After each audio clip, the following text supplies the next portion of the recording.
Fatalo faile, pa ia ta po inga le ni ta ao. Sumai Aso Sa ma FAATUA. Tato tina mano lo. Pa ia no fa inga LOTU. Wi ia le rofa mleanga le tua o mo le nei.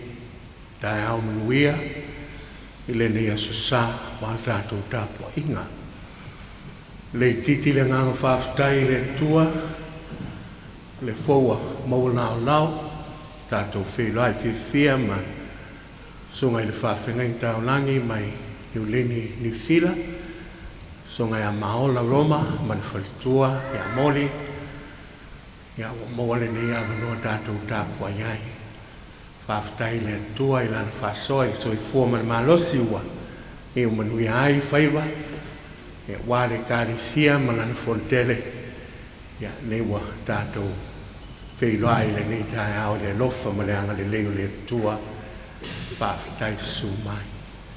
Whawhiloai atu foi le whionga le tiakono i a ngafo reko tatou whaitapua inga le nei tae au le ngātai lea ia o tamai a Vailua pe foi a le songa i a siu ia ua mau nei a noa i le masani ai tatou tapua i whatasi i le lofa maleanga le leo le tua. Whelai et foi sui le waiwam, sunga Solomona, ia pe foi ne tātou a inga malanga mai salawhai, whionga te mai taifo mai, ia nafi ma le nofo alo, ia le tua. Ia na mea lofa, ia mai se o lau tu pena ina. Tātou tāpo, ia i le nei tae au, ilo nā lofa malo nānga le lei.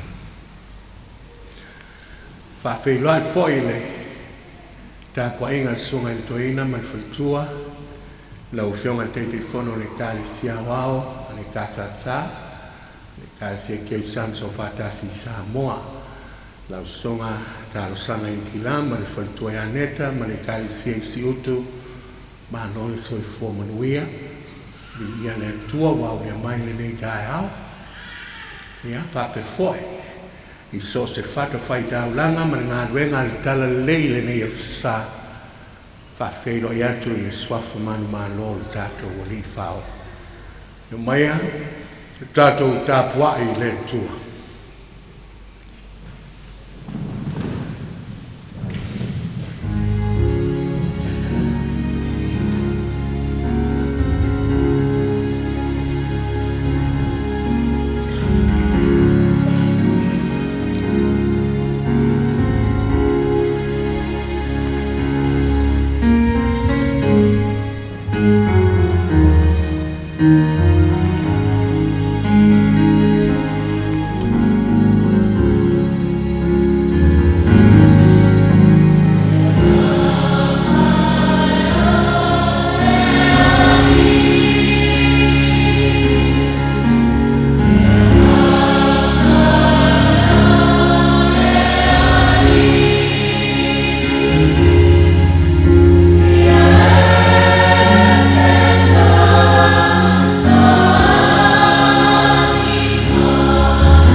Tau pe pese atu i le li le pese fou, o wau wawenga na na whaia.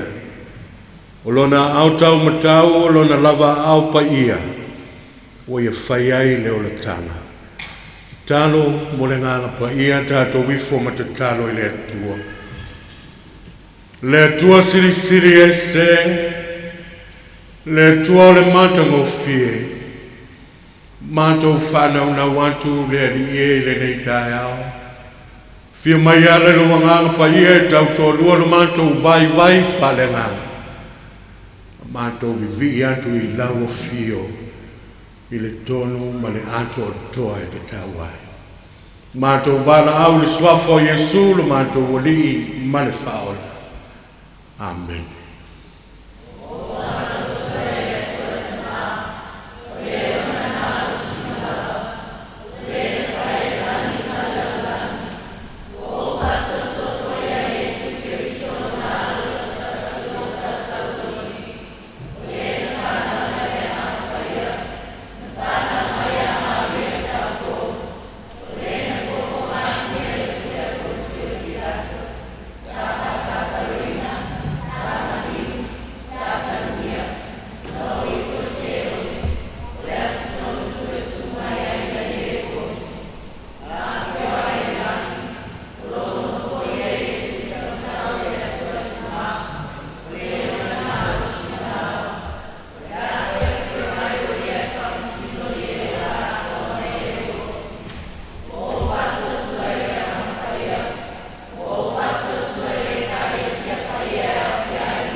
Tato pese le tua I lona vi inga o wha.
o le Faitauina o le Tusi paia. Tusi whiwhiria mai le whengai tuai, ke nese ma tā upo iwa. Tātou te Faitau whewa wai mai le whai upo e sifuru ma le lua, whangata e le sifuru fitu. Scripture reading for this morning from the Old Testament, the book of Genesis chapter 9. We shall read responsively from verse 12 to 17 from the Psalm 1 translation. Kenese iwa, whai upo e sifuru lua, whangata e sifuru fitu. Faafofoga maia, o awhionga pa ia, al tātou wali. O aftalai atu foi le atua, o le whailonga le nei o le whengainga o te whaia mautou, a toa ma mea o la uma o iante o tou, e au tupula ngā lava.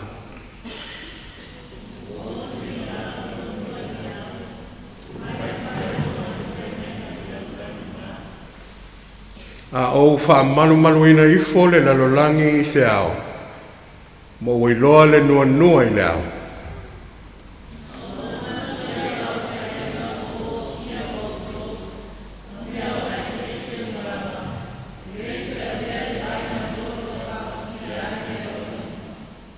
E iai foi le nua i le ao, o te vaai foi iai, e manatu ai le whengainga e whaavavau o sia e au, o le atua, ma mea ola e se ese umalawa o i le lalolangi.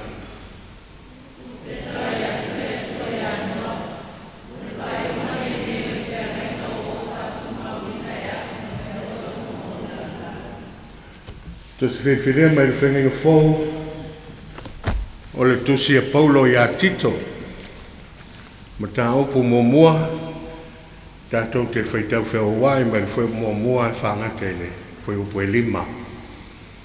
From the New Testament, Paul's letter to Titus, chapter 1. We shall read responsively from verse 1 to verse 5, once again from the Psalm 1 translation. O le tusi a Paulo i a Tito, ma tā upu mua, whai upu mua e whangata e le whai upu e lima, tātou te toe Faitau whewa wai iai. O Paulo, o le auauna le atua, ma le apostolo Iesu ke viso. O na o le FAATUATUA o e wo filifilia i le atua, ma le loa le lei o le upu moni, e i wai le amio tua.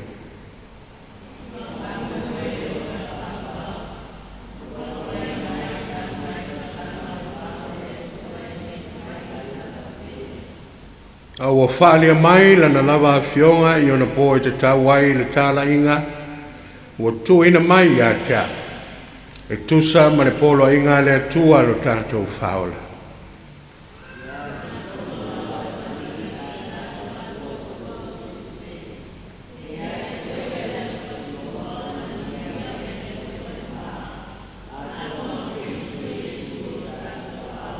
Ma le whai upo e lima,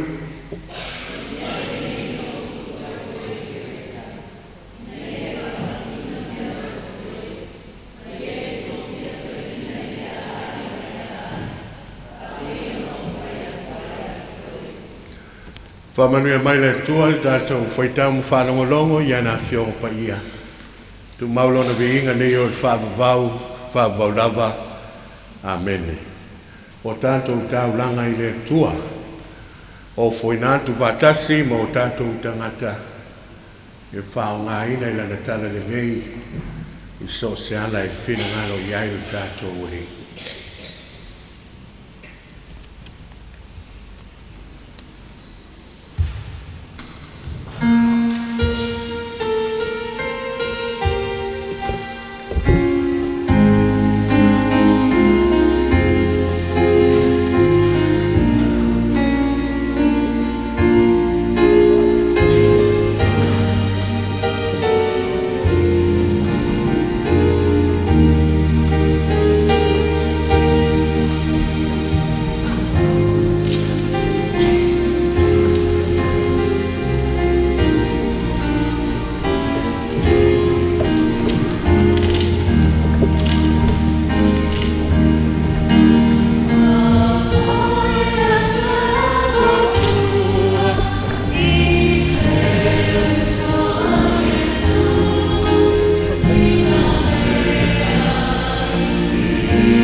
lo mātou tamai o fio de lai. Le na whaia le taulanga siri ala le soifua ato ke riso lo mātou walii ma lo mātou whaola. Le soifua no foina atoa ina ia whaola ina le lalolangi Aso Sa. Le afuanga lo mātou wola fia Faitau langa i le au noa. Mātou vala au le nei tae au le ali ie. Se i sila alofa mai i le tau langa lau whanau. O se vaenga i titi ma whatau waa au mea alofa i tele o tuina mai lo mātou wola. Mātou wofo i nā tū le ali ie. Whatasi mo mātou tangata se i alofa ma talia mai. Whapa ia ma whamanuia i le tau langa lau kāresia. Awa mai pelo o nganga le li ie. Awa nei whaingo fio na ngalo ia i mātou. Lau lava whina ngalo i le ola i na iau ngā mō isi. Ma le soifua Faitau langa i lau fio. Mātou vala au le li ie. Tasi mai ma wao mai nei o i le whaavavau la. Amen. Tātou pese le tua, pese Sauniga, mai a tātou pese na sole ma tātou tāsanga le nei tae au. Tai tei nei tātou, i whionga ia ngan marimana, tau maloto male aina. Tātou.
Le atua tolu tasi pa iae. O le tama, o le alo, ma le anganga pa ia. O le atua o le ola, o le atua o le mana, o le atua o le atamai, ma le tama e faautauta lava. Le atua e tumu i le alofa tu noa, ma le anga le lei faapalepale ia Samoa mo na tangata. Wa mātou ulu fale mai, ilo fale tāpua inei. Se io mātou vivii, ma tāpua i atu. Ma faa leo le anganga faafetai alo watunu. Ma i mātou umanei, ona olo walofa tele mai. Ewe lava ina mātou leva aia la wa fio. Io mātou mata. Ai wa mātou i loa lava lo mamalu. O lo siri ese. O lo matau tia. Ma lo mata ngō fie.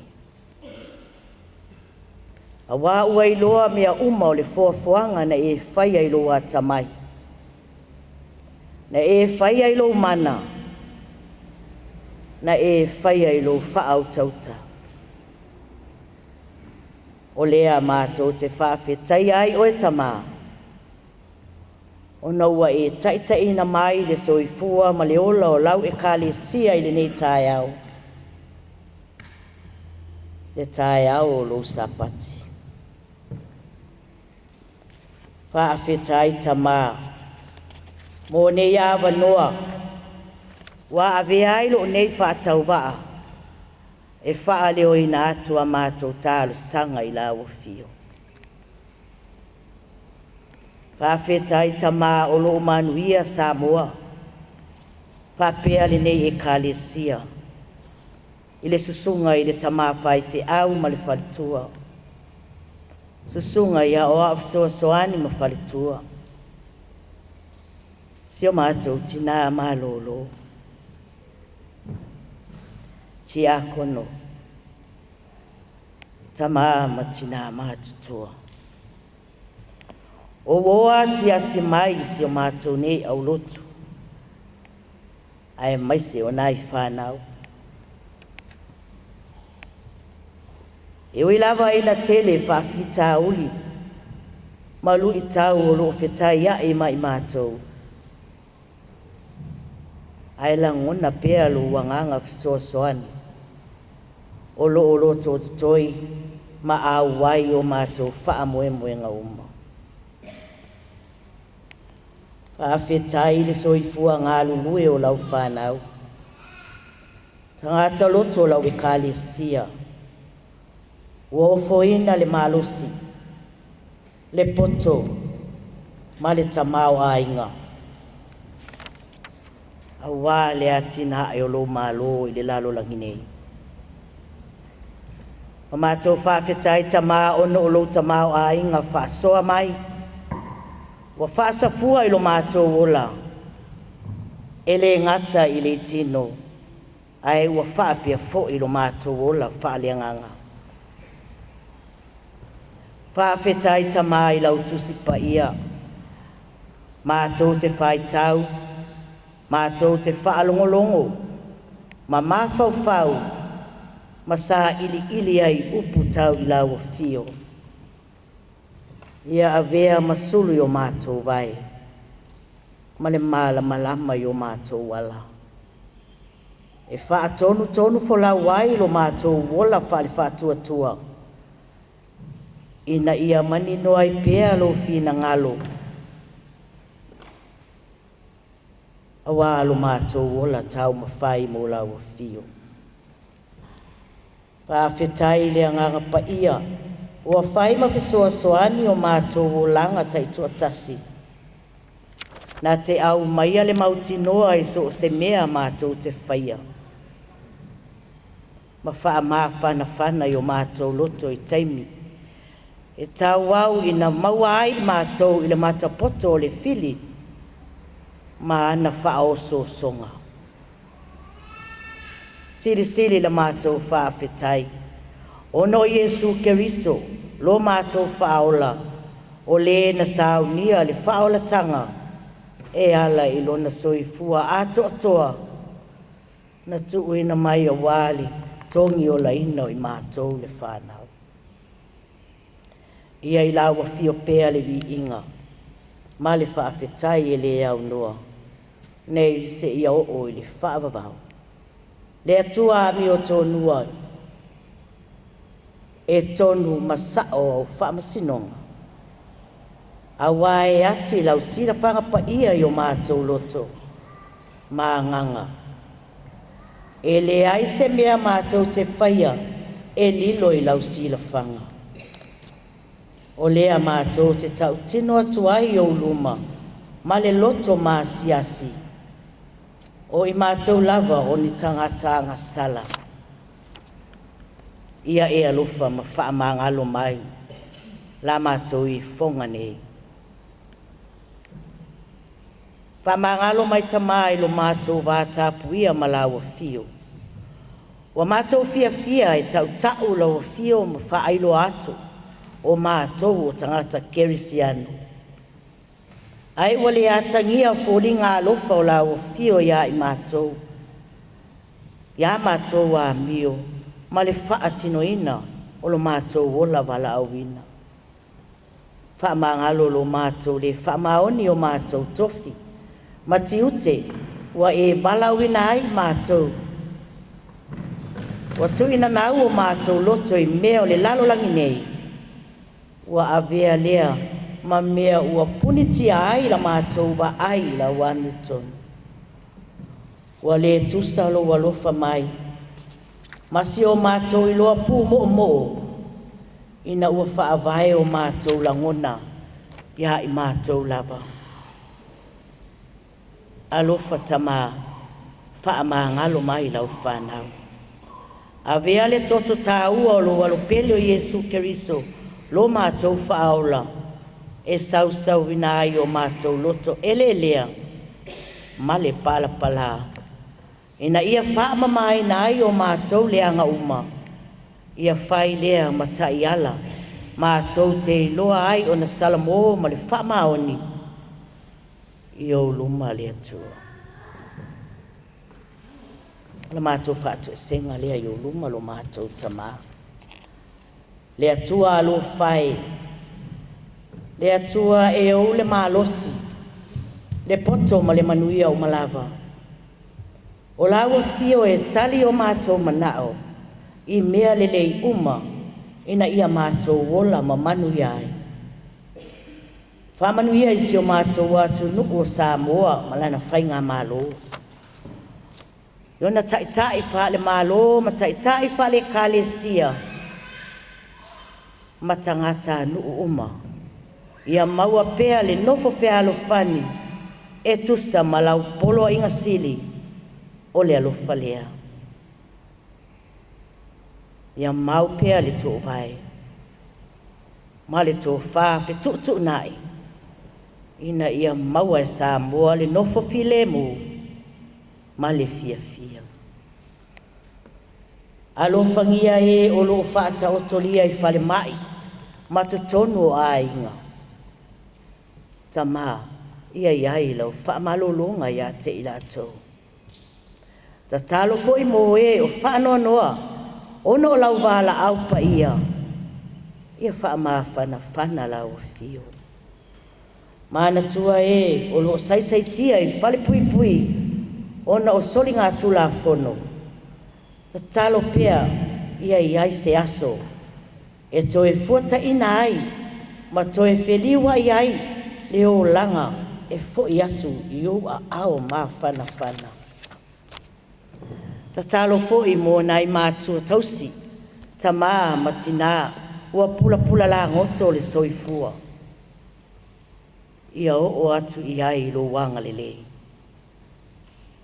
Sao ni fo ina I whanau le vai aso fōu I suenga o le nei fo I kuata whale a oa onga.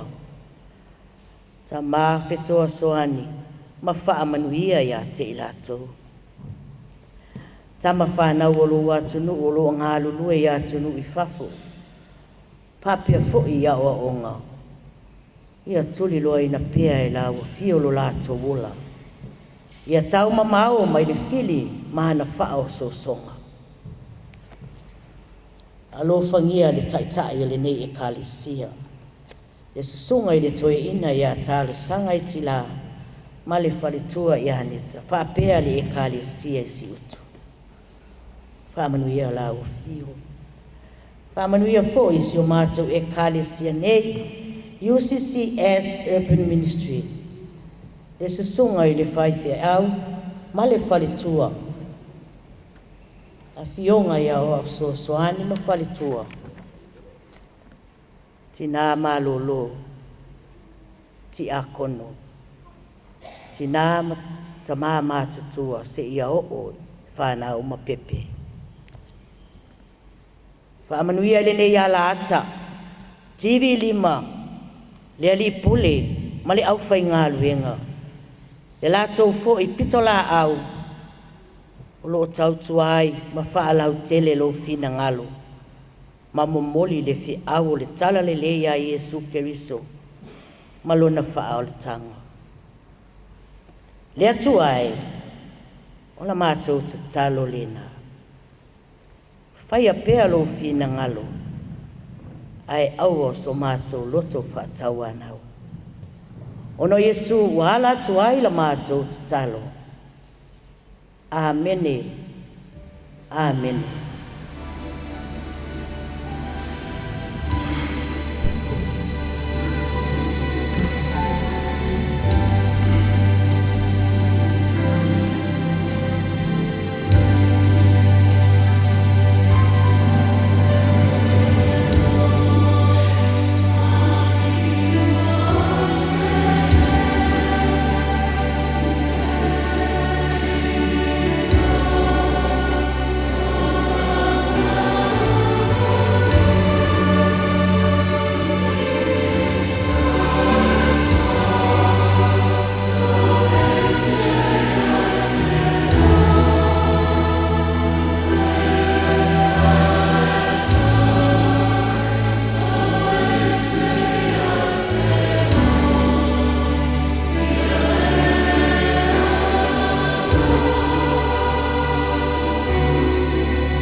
Whaeroa le ngang whaafitai le tātou tōwhik tālo ni kai au.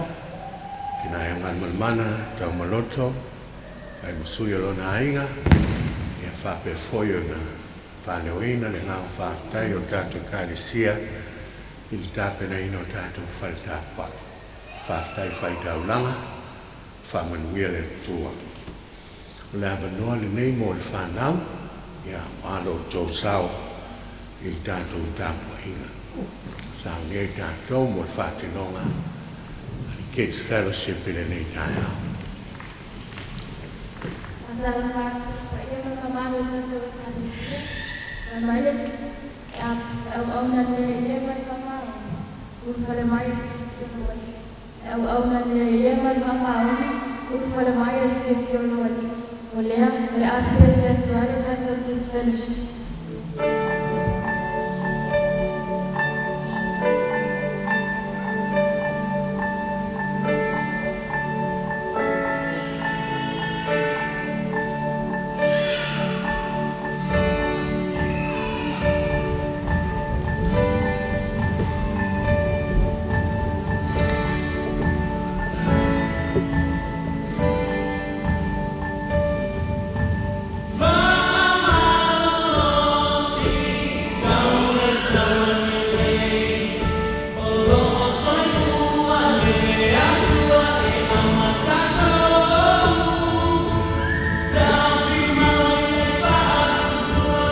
Faitau atu le sungai LOTU se lau Aso Sa lau talenga pauli e foi tātou tina mānono tina ngāluenga la inga whaiaonga lau Aso Sa tai le tāpena ino whanau i le titi lava le tāua o le lātou sao Tātou tāpua inga I le Aso Sa, ma le Aso Sa. Manuia o tau whanau, mai se sāngi atu I suenga I le nei mai aso, o tau o lo universite, ia whapefo ia polisi maolulunga, tātou pai tātou kāresia I mātua mainga, ia na ia foi mai ma se ai, tātou tau whainga, ia nei suenga I le nei te sanga ma le nei wata. Ya, ole nei tai ao li whaia launga e wala watu I le awa mai whanalo tātou aina lotu umau ma tātou tāpua inga tu lai nei lunga whasanga I le olo ia o tawha whatalofa whamalo ia ofo alofa iai ia ma whaia isi tala manei ai le nei tai ao ia tau mai tātou tāpua inga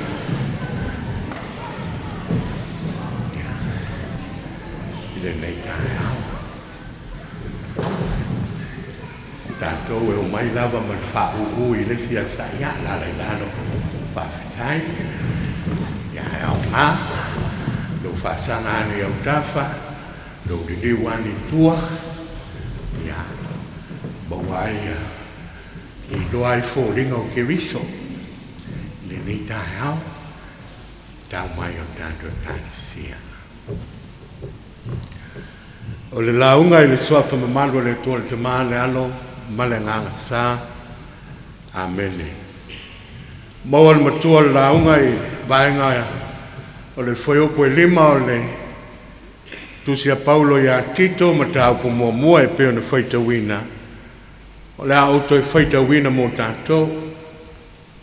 O le mele nei na utu wai oe ke reta.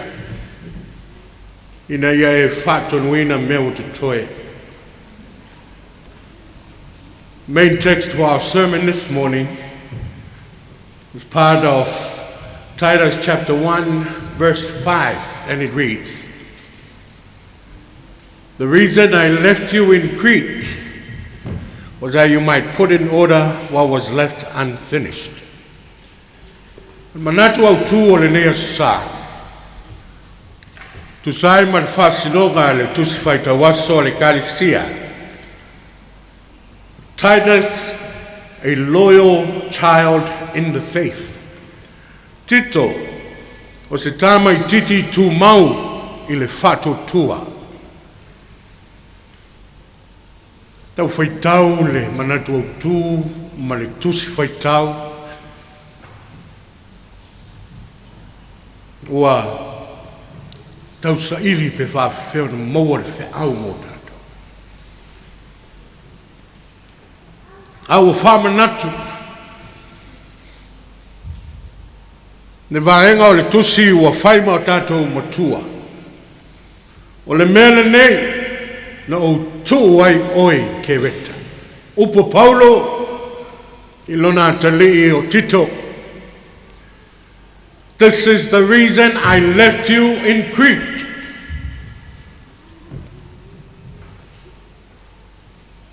Le mele nei no tu wai oi ke reta. It's silly. Now, what's the reason? A Faitau iai foi upo mua foi upo lima leo tau ai na. But we find it in the theme for today that Titus apparently is supposedly a true son in the faith with loyalty. O le upule fa mamawhai o le TUMAU. Loyal in the faith.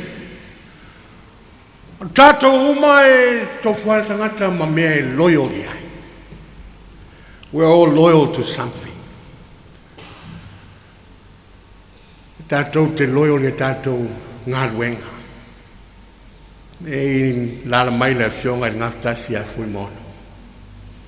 Masalo e tele atu tausanga o ngalue fui mono I kampania le SMI I lo tausanga talo na ufana mai.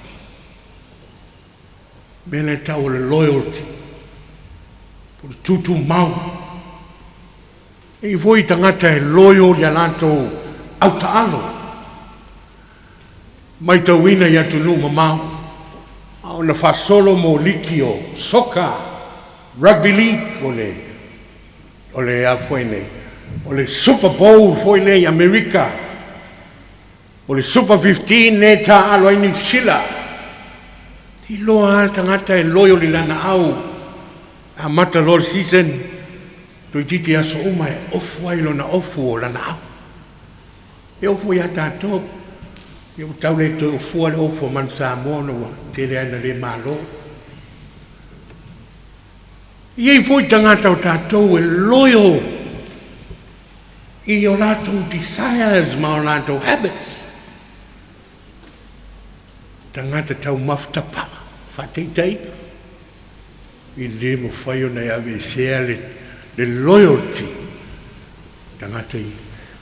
Le a se mea o whai e la ngona lo el tino wa te tau ona. Whai le fikaleti tu la iloa ngā i whafu. Tu tātou mea o ngā whai. E iei voi tangata e loyo. Yo lātou fuafuanga e whai po whalapo te potonga ia. Nea le omi o tau sanga o tau tua. Ini whalapo te potonga e TUMAU. E mai leisi ta mano poto. So e soe mai loai. E tolu ai po ai ngā loyalty tāua. E ele me tau le transactional loyalty. Loyalty le masani o na whaupu e tātou. Au mai, avatu. You know, pe o le mea le tupu pe a whai o tātou whalavela. E alwe avere si. Ai tiro pe fia me tu e foi mat. Transactional loyalty. A le sau le sui whatu e au mai sau tupe. E te le pārota foi ia. You scratch my back, I scratch yours. Transactional loyalty. Ai ai foi lá, leisi tuai ngā loyalty.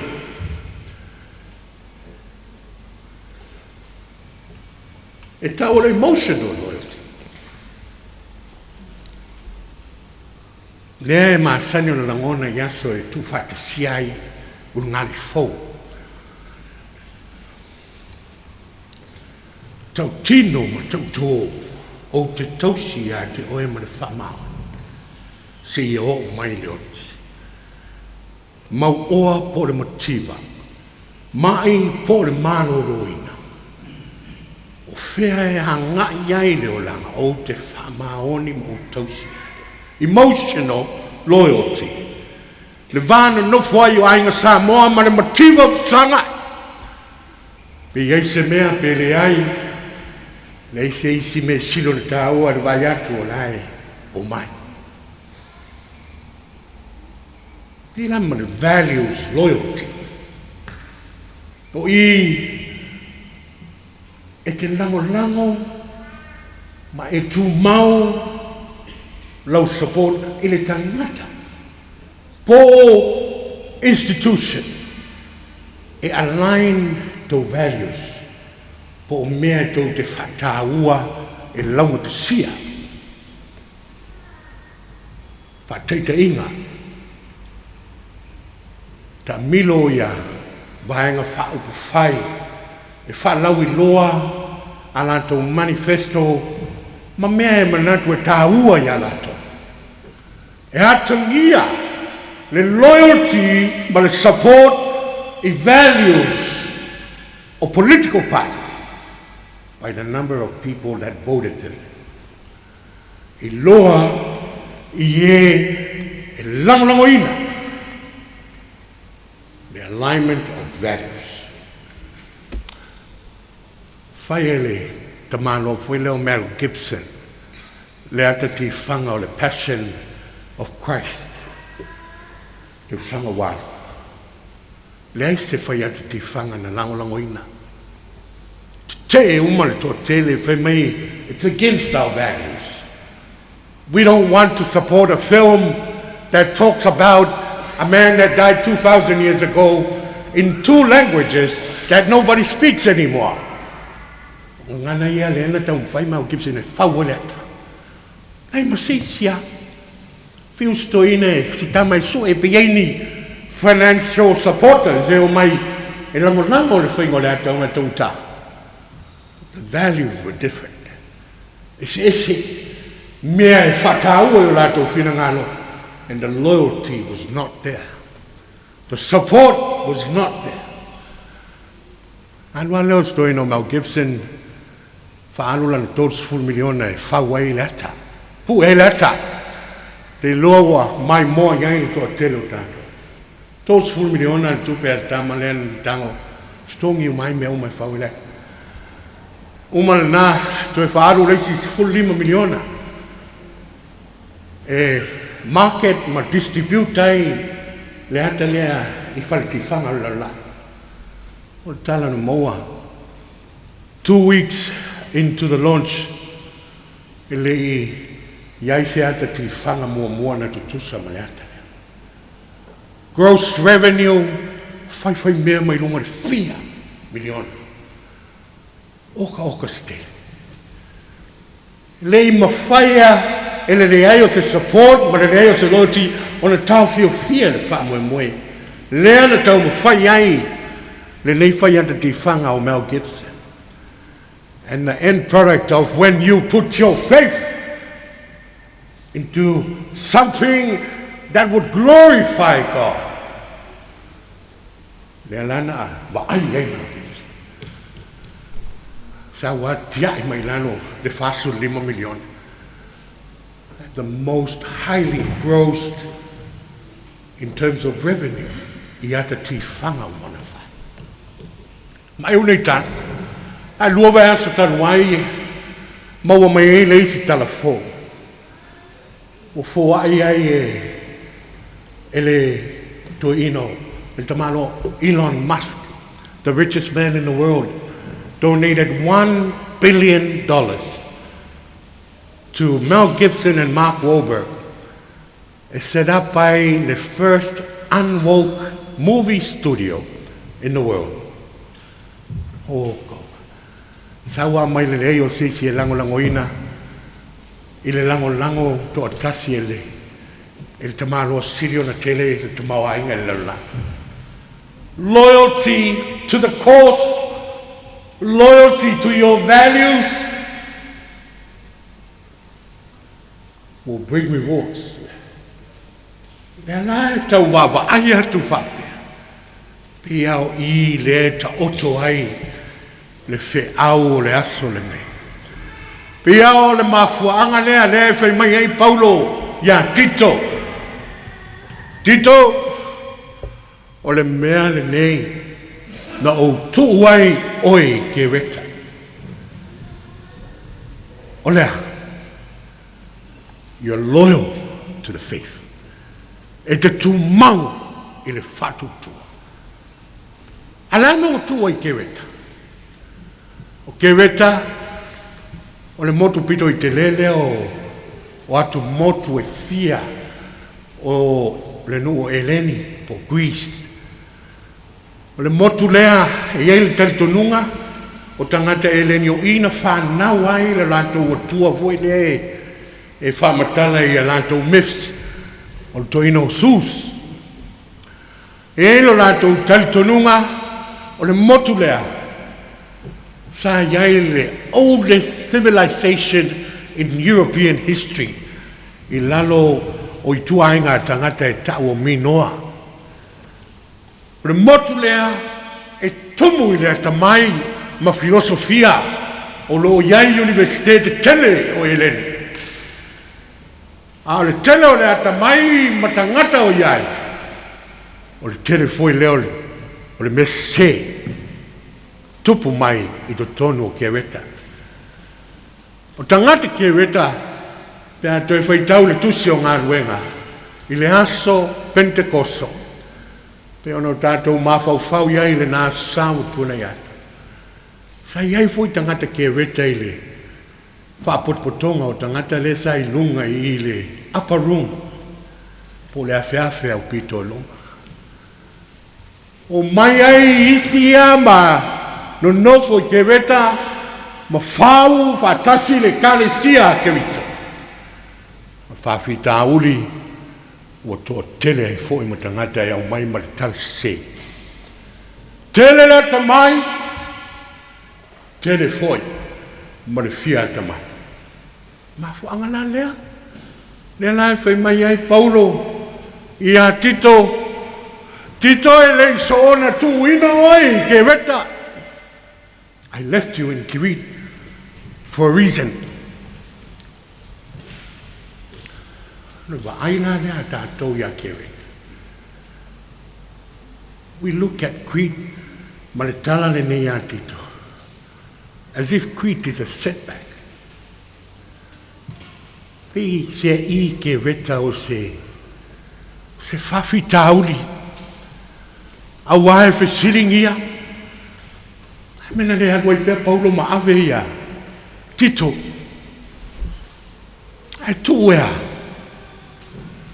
e iai le whamua kālesia lo tauso I fuavala wina ma lo mātou wola e to tofi mai e le tua I wheau ma tiute le hare mena tu wai oi ke weta iai le whamua moe e le so ona tua iai se tangata na te le ma whaia ke weta alana tō Tito I ke weta TUMAU le FAATUATUA e nā te ngā whatia le whamoe moe na te whatonuina mea ia I le umau le wha. Titus' role is to put in place and put in order things that are unfinished. O aia mea le ai whauau le whaiupu e ono ma whasolo ai o kastele. Ai mōlo tātou o le wala wina I le nei tāia. O ke weta o whai mata o mea e whai ma whawhita uli lo tāua. Ioe, a whai o tā whesiringia nā le mewa o le mawai le awanoa no tā sangi. Nā le mea wale au wai tō whinga na manatu e whapane aia. Nā le mea ua whapea ai le kina o le ainga. E whapea ne fo le kina. Nā lava le mafuanga. Ua whai ai ma whati ngā unu le neito ina I ata. Io e whoringa uma nā o ke weta. Nā le mena tu oi oi nā. Tu oi ke weta e whatonu ina ia. Le lei ma ta oto I le mea o honga tasi ma le whina ngano le atua. Tātou whesiri foi. Le mea tutupu e nei mai ro tino. Ke weta nā. Tātou te whatonu. Tātou te tali ai le tua. Le whamoe moe ia o lea e maninu I lana si le whama. God will never take us to where His grace cannot protect us. That's why He gave the rainbow in the story of Noah. Wa uma le lolo sila mai le tua I le lalolangi fau. Na whaatalai leo lo tātou wali. Leo whaia le whengainga malakangata, ma mea o la umao I le lalola. E o mai leo ti e le toe tupu se mea whapea. A o aso uma e wha maru ai le langi. E tau te loa ai lo wha maoni I no pēau tau vaia le noa. It's a symbol of God's loyalty to His people. to all of us. O aso e whamaru mai ai Faitau. O aso e whetuleni ai le tele o lu tau reola. O aso e whalongo atua peiwa malamo le lolo. Te pai. A e loa le nua na e Manatu Autu e le tu ina fua e Paulo Tito i kereta tu iai ma le whamoe moe tu iai ma le whamaoni o le tua e na te le tu lafua ina i tātou tele tau sanga o whina wina le saoltonga o tangata uli i Amerika tele tangata mali liu, tele soifua maumau, a le aso luas fulmanvalu au kuso le tangata siva o na tonu. Pero pahal pomu le launga a se tasi o Faitau i Amerika. I luma o le luas e lau limas fuluafe mo na tupu tangata. I Fastepu o le Lincoln Memorial i Washington, D.C. Ia inai whai opumana i leina i o te whia whaleo tai au nei. Ina ua langa ai ia le whai whiau lea. I have a dream that one day on the red hills of Georgia the sons of former slaves and the sons of former slave owners will be able to sit down together at the table of brotherhood. I have a dream that my 4 little children will one day live in a nation where they will not be judged by the color of their skin, but by the content of their character. I have a dream today that one day every valley shall be exalted, every hill and mountain shall be made low. The rough places will be made plain, and the crooked places will be made straight, and the glory of the Lord shall be revealed, and all flesh shall see it together. 100 years later from the Emancipation Proclamation, people who are true and loyal to a cause for freedom and humanity.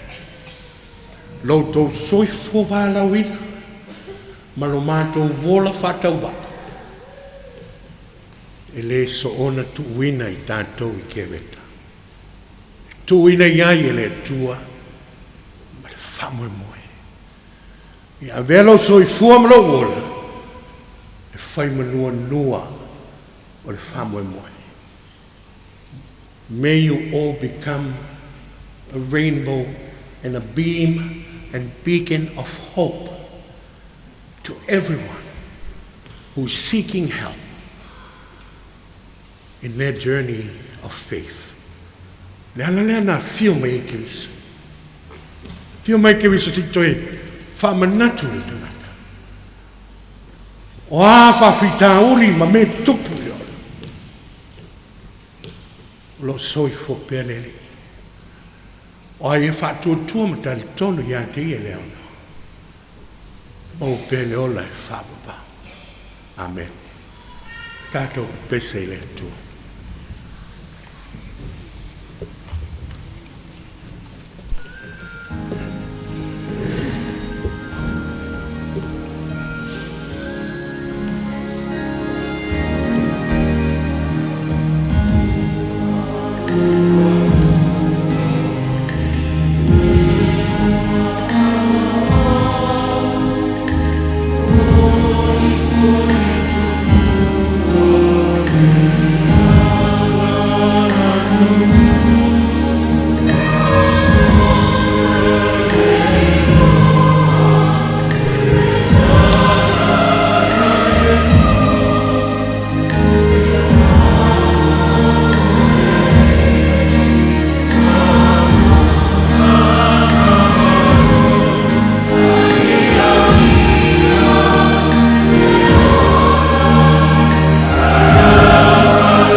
Vele teimi tāua o tāpua inga